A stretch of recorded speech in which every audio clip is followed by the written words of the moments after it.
Hey guys, how's it going? Markel here, back with another video, and I've had my iPad Pro 12.9 M1 for about 72 hours now. Played with it over the weekend, watched a couple videos with it, rendered I think 2 videos, including this one, which will now be the 3rd video with this.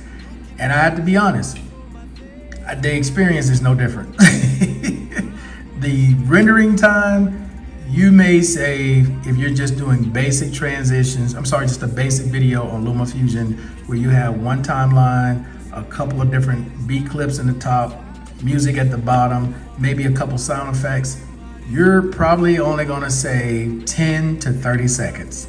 That's it, okay? When consuming HDR video, this is great for that. Many LEDs.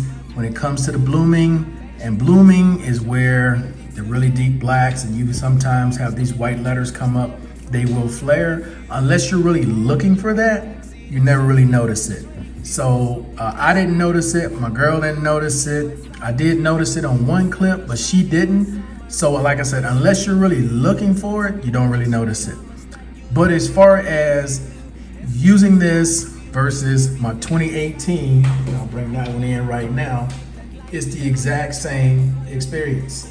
I mean, unless you're doing something with the cameras and unless you're doing something heavy with editing, you're not gonna notice that much of a difference. I'm telling you. So if you're thinking about buying one, and as you can probably see here, this is at 90%, this one's at 88. They were both unplugged at the same time.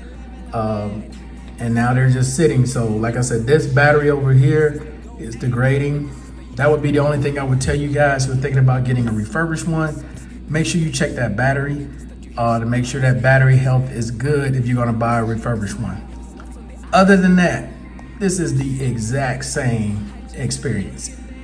There's nothing, take the cameras away, but there's nothing else this can do, this can. This may be a few seconds faster when it comes to rendering, but this can do it as well. So unless you're doing something really heavy, like with either 8K, 6K, 10-bit 422 color, you got all kind of layers going, sound effects and transitions going, and if you have no idea what I'm talking about, then you need to go to the 2018. But if you do know what I'm talking about, then yeah, if you're gonna render a video that's like 10 plus minutes long, the M1 is gonna be the one you need to go with. But if you're just doing a basic iMovie, where you got a couple of clips and a couple of B-roll shots in there with some music, the 2018, the 2020 iPad, whether it's the 12.9 or the 11-inch, it's gonna be just fine.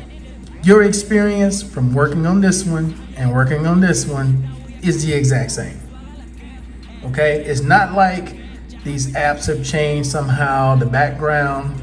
You can't tell on this video, but this background picture is much better than this one is over here. But other than that, man, I'm telling you guys, experience exact same. As you can see, as I roll through these two, they're the same. the ProMotion, everything is the same, okay? And this one's 3 years old, this one's from this year.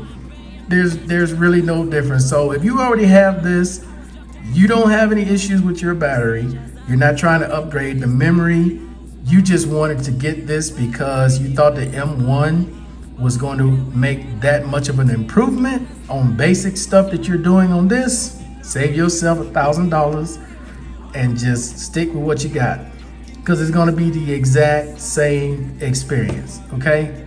That's it, man. Keeping it 100, not going to sugarcoat it, not going to lie to try to upsell something or try to get people to just watch my channel to hear all these other things. No. This experience is the exact same as this experience, all right? So hopefully this video helps someone out. Any other questions, please leave comments below. See you guys on the next one.